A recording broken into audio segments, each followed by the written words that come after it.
disavowed in a vision and unmarked as rogue.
Welcome back, everybody, to another build video brought to you by your boy, Bishop Boas, and of course, the rest of the TWC family. Today, guys, we're going to be taking a look at the Mama Luke build. We picked this name out of a group of decisions from the stream. And guys, I got to tell you, this build is a lot of fun. A lot of survivability, a massive amount of damage. And if you guys are looking for that next build to switch things up a little bit, you guys have found the right build. I have been running this on stream for the better part of the last month, and we have been crushing people. It's similar to the Bishop Boas build, but with a little bit of a twist. Let's dive into the build, take a look at everything. We'll start out taking a look at the specialization. And like most builds right now, guys, we are using the firewall. And the reason why we're using it mainly is because of the med kit. The med kit it's awesome. Your armor kit recovers 200% of armor and 100% of health over 10 seconds. This is extremely important for staying alive in the dark zone, especially because of the time to kill and because of burst damage and, of course, status effect and skill damage builds. Now, on top of this, you also get the striker shield. Now, the striker shield is going to help you in those close-up fights because it's going to give you an additional damage whenever you have one or more people in front of you within 10 meters, I believe it is. Now, another important part of this build, especially when you're in a group, is the Firewall Tactical Link. Allies deal 10% more damage to enemies that are within 10 meters of you. So if enemies are within 10 meters of me and you're standing down the street, you're going to do more damage to that person. It helps, trust me. Now we have assault rifle damage stacked out and shotgun damage. This is the important thing to remember with the firewall class, guys. Max out the shotgun damage because it unlocks this underbarrel, the tactical short grip, which gives you an extra 10% crit damage. It's important. So, guys, right off the bat, we have our Insync FAMAS, max AR, max health, max 10% damage to targets out of cover, which is a multiplicative attribute. Remember that, guys. Now we're using Insync. Hitting an enemy grants 15% skill damage for 5 seconds. Using a skill or damaging an enemy with a skill grants 15% weapon damage for 5 seconds. Damage increases are doubled if you have both buffs active at the same time. So if you pull your shield and shoot somebody, you're going to get 30% weapon damage. Very important part of the build. Now, with the last couple builds that we've done, people have been asking, why aren't we using the Coyote's mask? And it's pretty simple.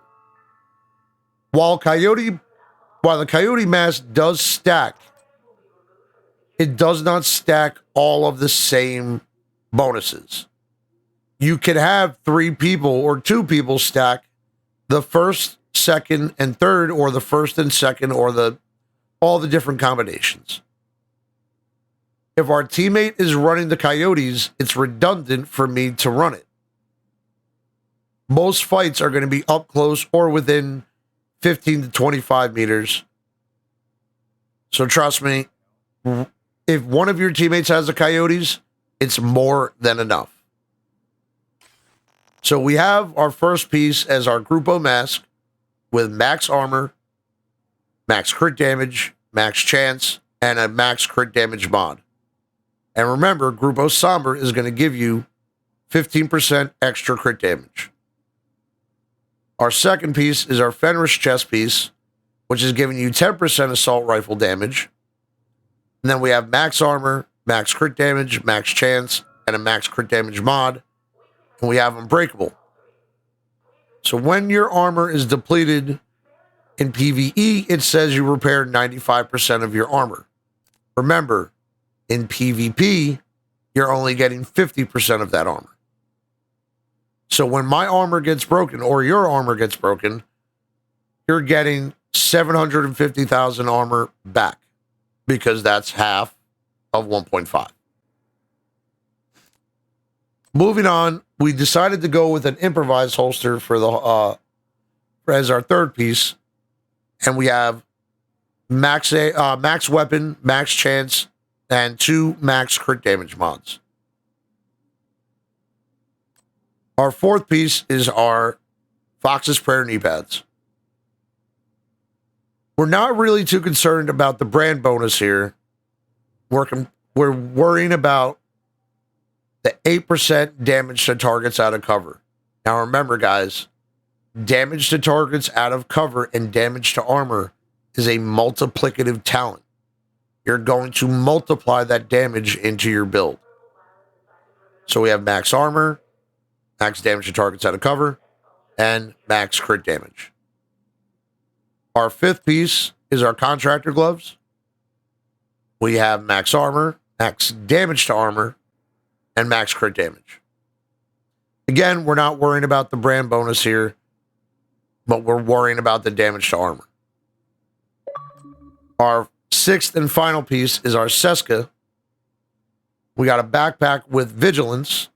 And remember, Seska is giving you an extra 10% crit chance. And then we have 15 weapon, 12 crit damage, max crit chance, max crit damage mod. And again, like I talked about earlier with the shield, we have our striker shield. So when we talked earlier, you get a damage bonus with the striker shield instead of the crusader shield. Damage bonus per enemy is 11%. So every enemy that's in front of me, I get another 11% damage. This can stack up quickly if you play smart and use corners, use angles, and if you get 2 or 3 people in front of you, that's an extra 22 or 33% damage. It's a lot. It helps. The thing you have to remember, though, with shields is they have a ×5 damage multiplier. So for If you do 200,000 damage to a shield, that's actually 1,000,000 damage to the shield. Just remember that. That's important.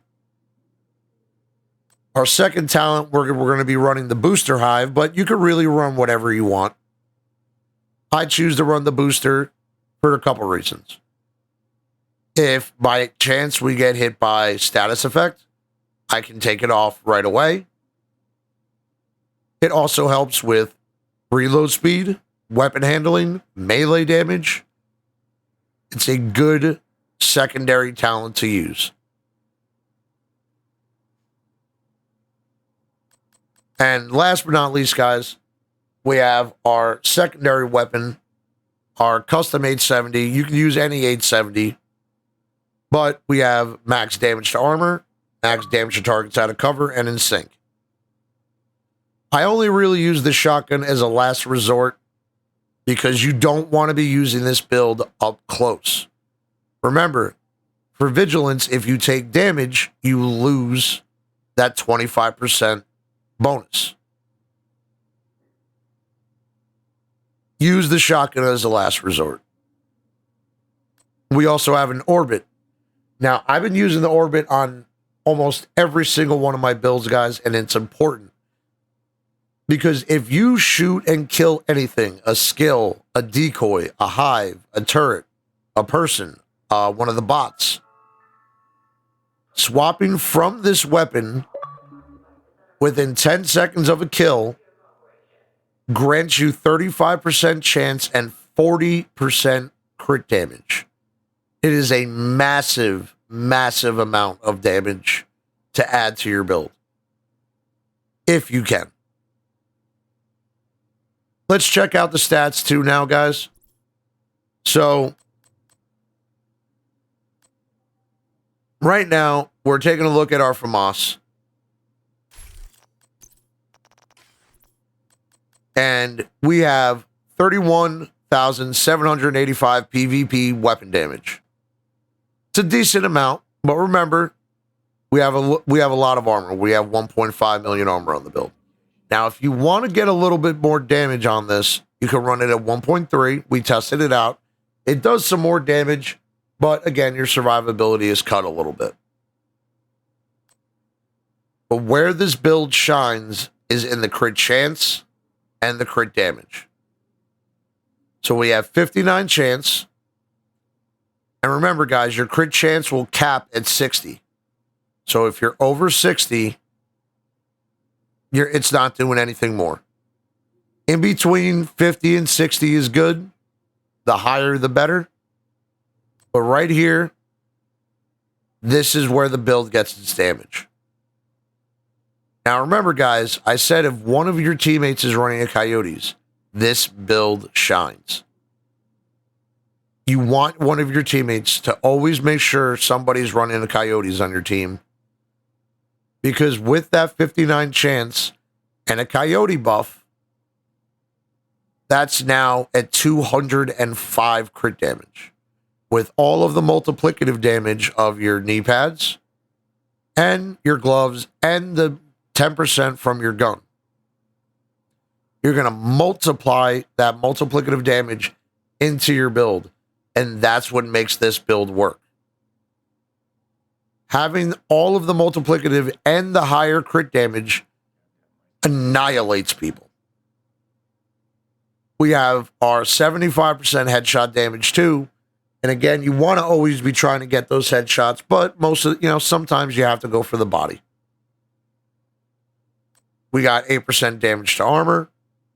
It doesn't show on the stat sheet your damage to targets out of cover, but we're at 18 for the FAMAS. This build, guys, is a lot of fun. Again, I've been using it all the time in the Dark Zone, and it even works in PvE too. If you're looking for something new to run, you want to try something fun out, I would highly recommend this build. You guys will really enjoy it. If you have any questions, though, make sure you definitely leave them in the comments. And as always, make sure you always stop by the stream. Of course, if you have any questions, you can ask them there as well. I hope you guys enjoyed the video, and we will see you guys soon. Thank you again. Hope you enjoy the build. Have a great day, and we'll see you on the stream.